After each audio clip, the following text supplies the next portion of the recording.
Seacom. Again, I thank Mr. Benali and your presenters for coming out and clarifying a lot of the questions that we had. I, for one, worked for the Bureau of Indian Education for many years. I work in the field of special education.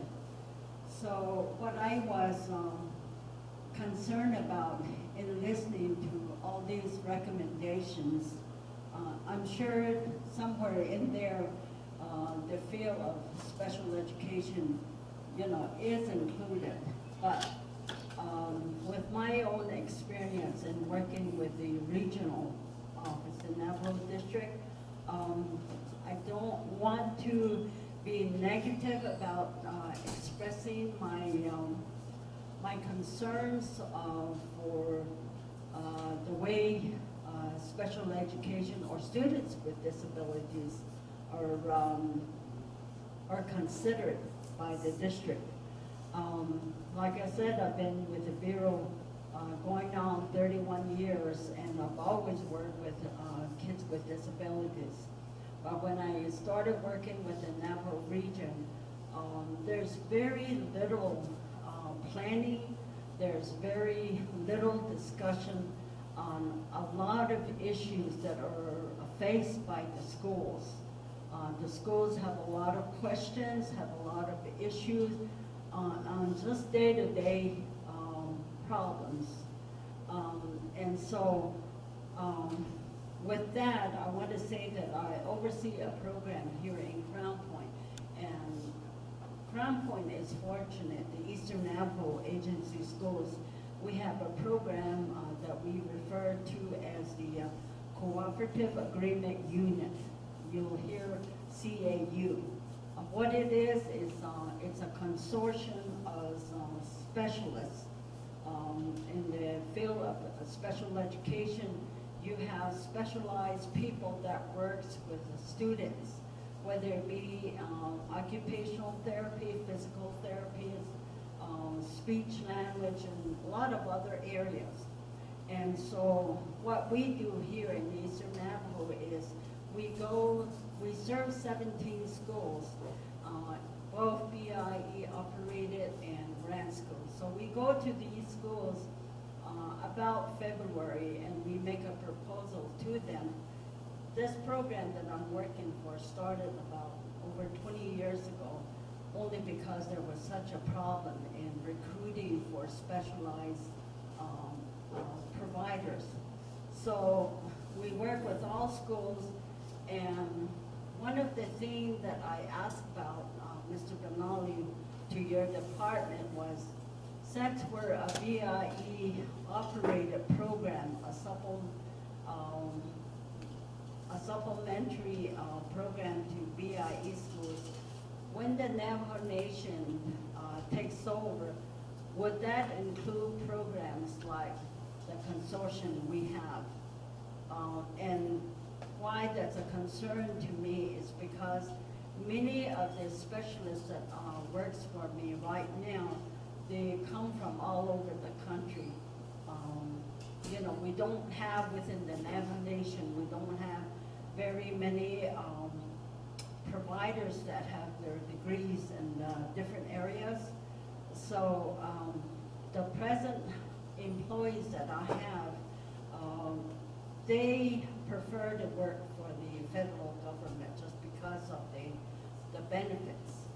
And so if Navajo Nation, I know some of them have expressed to me, the employees, they say that if Navajo Nation takes on the education, the BIE school and the programs, more than likely they say that salaries are going to go down, the benefits aren't going to be there that they're used to, so we're going to end up with almost none of the providers because we don't have the specialists.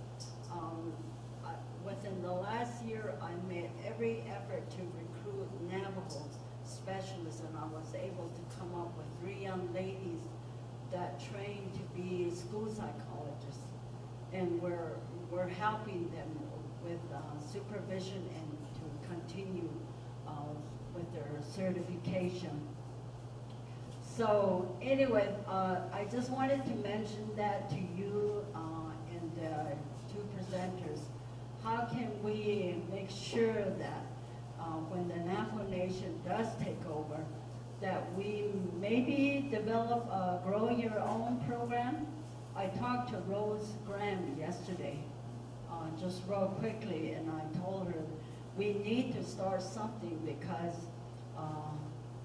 when Navajo Nation takes over, we're not going to have very many specialists that we need. So that's one thing that I'm really concerned about. 2 years ago, Dr. Russell did a, what do you call it, a rift among the program employees that I have, and we ended up with thousands of hours of what we call compensatory services, and that got us in trouble with OSAP. And so I had to be the one to work with all the schools and compensate every one of the children that were neglected. And it, you know, special education is loaded with all kinds of legal issues. And I sometimes get really concerned because that field does not seem to get the attention that it needs right now, even with the Bureau. So I just want to mention that, you know, as you're working on your changes, and I think that change, some kind of change is going to take place. And this is my personal opinion of how this all is being received. I think how we started this should have really started with the Navajo Nation. You know, the Navajo Nation needed to be more vocal about taking over down the road. I don't know how many years it's going to take. But when they hear it from the VIE administrators from Washington, that's a real turnoff. So we're kind of like doing, you know, a backward approach now. We're hearing about the feasibility study. Had the Navajo Nation started that, I think the reception might have been better. The other thing I want to recommend is that, you know, I've also worked for social services many years back, and we used to talk about all these social ills, and sometimes people didn't want to listen. But then lately, within the last 2 or 3 years, I noticed social services has really started to get on the radio stations, and they did segments and explain, you know, what it is that they're trying to accomplish. And it hit the elders.